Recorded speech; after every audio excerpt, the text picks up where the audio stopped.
Capítulo 5. O Purgatório. 1. O Evangelho não faz menção alguma do purgatório, que só foi admitido pela Igreja no ano de 593. É, incontestavelmente, um dogma mais racional e mais conforme com a justiça de Deus que o inferno, porque estabelece penas menos rigorosas e resgatáveis para as faltas de gravidade mediana. O princípio do purgatório é, pois, fundado na equidade, porque, comparado à justiça humana, é a detenção temporária a par da condenação perpétua. Que julgar de um país que só tivesse a pena de morte para os crimes e os simples delitos. Sem o purgatório, só há para as almas duas alternativas extremas, a suprema felicidade ou o eterno suplício. E nessa hipótese, o que seria das almas somente culpadas de ligeiras faltas? Ou compartilhariam da felicidade dos eleitos, ainda quando imperfeitas, ou sofreriam o castigo dos maiores criminosos, ainda quando não houvessem feito muito mal, o que não seria nem justo nem racional. 2. Mas, necessariamente, a noção do purgatório deveria ser incompleta, porque apenas conhecendo a penalidade do fogo, fizeram dele um inferno menos tenebroso, visto que as almas aí também ardem, embora em fogo mais brando. Sendo o dogma das penas eternas incompatível com o progresso, as almas do purgatório não se livram dele por efeito do seu adiantamento, mas em virtude das preces que se dizem ou que se mandam dizer em sua intenção. E se foi bom o primeiro pensamento, outro tanto não acontece quanto às consequências dele decorrentes pelos abusos que originaram. As preces pagas transformaram o purgatório em mina mais rendosa que o inferno. 3. Jamais foram determinados e definidos claramente o lugar do purgatório e a natureza das penas aí sofridas. A nova revelação estava reservada o preenchimento dessa lacuna, explicando-nos a causa das terrenas misérias da vida, das quais só a pluralidade das existências poderia mostrar-nos a justiça. Essas misérias decorrem necessariamente das imperfeições da alma, pois se esta fosse perfeita, não cometeria faltas, nem teria de sofrer-lhe as consequências. O homem que na terra fosse em absoluto sóbrio e moderado, por exemplo, não padeceria enfermidades oriundas de excessos. O mais das vezes ele é desgraçado por sua própria culpa. Porém, se é imperfeito, é porque já o era antes de vir à terra, expiando não somente faltas atuais, mas faltas anteriores não resgatadas. Repara em uma vida de provações o que a outrem fez sofrer em anterior existência. As vicissitudes que experimenta são, por sua vez, uma correção temporária e uma advertência quanto às imperfeições que lhe cumpre eliminar de si, a fim de evitar males e progredir para o bem. São para a alma lições da experiência, rudes às vezes, mas tanto mais proveitosas para o futuro quanto profundas as impressões que deixam. Essas vicissitudes ocasionam incessantes lutas que lhe desenvolvem as forças e as faculdades intelectivas e morais. Por essas lutas, a alma se retempera no bem, triunfando sempre que tiver denodo para mantê-las até o fim. O prêmio da vitória está na vida espiritual, onde a alma entra radiante e triunfadora como soldado que se destaca da refrega para receber a palma gloriosa. 4. Em cada existência, uma ocasião se depara à alma para dar um passo avante. De sua vontade depende a maior ou menor extensão desse passo, franquear muitos degraus ou ficar no mesmo ponto. Neste último caso, e porque cedo ou tarde se impõe sempre o pagamento de suas dívidas, terá de recomeçar nova existência em condições ainda mais penosas, porque a uma nódoa não apagada ajunta outra nódoa. É, pois, nas sucessivas encarnações que a alma se despoja das suas imperfeições, que se purga, em uma palavra, até que esteja bastante pura para deixar os mundos de expiação como a terra, onde os homens espiam o passado e o presente em proveito do futuro. Contrariamente, porém, à ideia que deles se faz, depende de cada um prolongar ou abreviar a sua permanência, segundo o grau de adiantamento e pureza atingido pelo próprio esforço sobre si mesmo. O livramento se dá não por conclusão de tempo, nem por alheios méritos, mas pelo próprio mérito de cada um, consoante estas palavras do Cristo. A cada um, segundo as suas obras, palavras que resumem integralmente a justiça de Deus. 5. Aquele, pois, que sofre nesta vida, pode dizer-se que é porque não se purificou suficientemente em sua existência anterior, devendo, se não o fizer nesta, sofrer ainda na seguinte. Isto é, ao mesmo tempo, equitativo e lógico. Sendo o sofrimento inerente à imperfeição, tanto mais tempo se sofre, quanto mais imperfeito se for.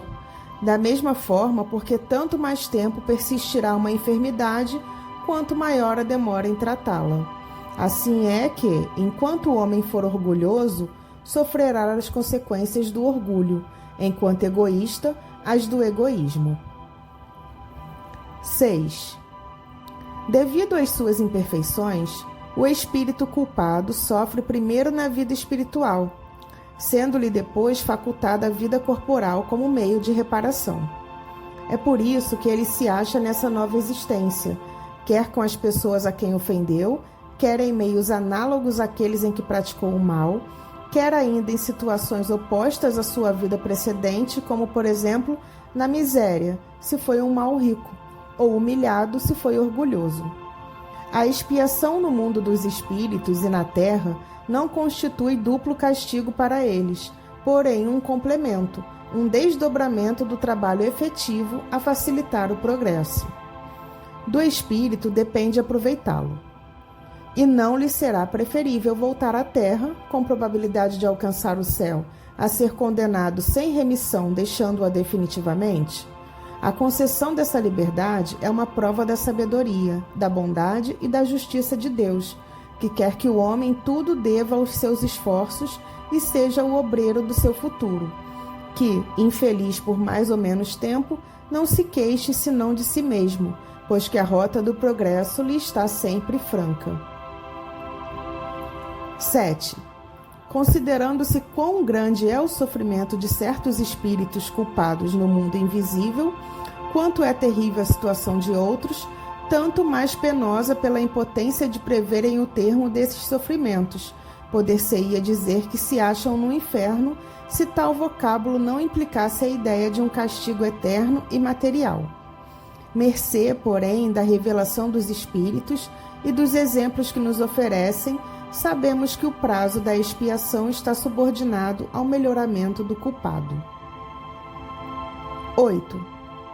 O Espiritismo não nega, pois, antes confirma a penalidade futura. O que ele destrói é o inferno localizado com suas fornalhas e penas irremissíveis.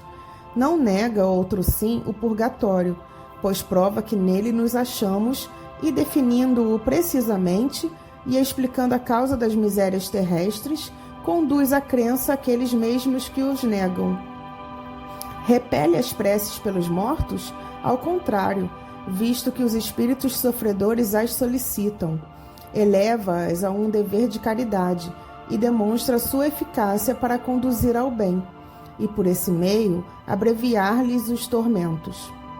Falando à inteligência, tem levado a fé a muito incrédulo, incutindo a prece no ânimo dos que a escarneciam. O que o Espiritismo afirma é que o valor da prece está no pensamento e não nas palavras, que as melhores preces são as do coração e não dos lábios, e, finalmente, as que cada qual murmura de si mesmo e não as que se mandam dizer por dinheiro. Quem, pois, ousaria censurá-lo? 9. Seja qual for a duração do castigo, na vida espiritual ou na terra, onde quer que se verifique, tem sempre um termo próximo ou remoto. Na realidade, não há para o espírito mais que duas alternativas, a saber, punição temporária e proporcional à culpa, e recompensa graduada segundo o mérito. Repele o Espiritismo a terceira alternativa, da eterna condenação. O inferno reduz-se à figura simbólica dos maiores sofrimentos, cujo termo é desconhecido. O purgatório, sim, é a realidade. A palavra purgatório sugere a ideia de um lugar circunscrito. Eis porque mais naturalmente se aplica à terra do que ao espaço infinito onde erram os espíritos sofredores, e tanto mais quanto a natureza da expiação terrena tem os caracteres da verdadeira expiação. Melhorados os homens, não fornecerão ao mundo invisível senão bons espíritos, e estes, encarnando-se por sua vez, só fornecerão à humanidade corporal elementos aperfeiçoados. A terra deixará, então, de ser um mundo expiatório e os homens não sofrerão mais as misérias decorrentes das suas imperfeições. Aliás, por esta transformação, que neste momento se opera, a terra se elevará na hierarquia dos mundos. 10. Mas por que não teria o Cristo falado do purgatório? É que, não existindo a ideia, não havia palavra que a representasse. O Cristo serviu-se da palavra inferno, a única usada como termo genérico para designar as penas futuras, sem distinção. Colocasse ele, ao lado da palavra inferno, uma equivalente a purgatório, e não poderia precisar-lhe o verdadeiro sentido sem ferir uma questão reservada ao futuro. Teria, enfim, de consagrar a existência de 2 lugares especiais de castigo. O inferno, em sua concepção genérica, revelando a ideia de punição, encerrava implicitamente a do purgatório, que não é senão um modo de penalidade. Reservado ao futuro o esclarecimento sobre a natureza das penas, competia-lhe igualmente reduzir o inferno ao seu justo valor, uma vez que a Igreja, após 6 séculos, houve por bem suprir o silêncio de Jesus quanto ao purgatório, decretando-lhe a existência, é porque ela julgou que ele não havia dito tudo, e porque não havia de dar-se sobre outros pontos o que com este se deu.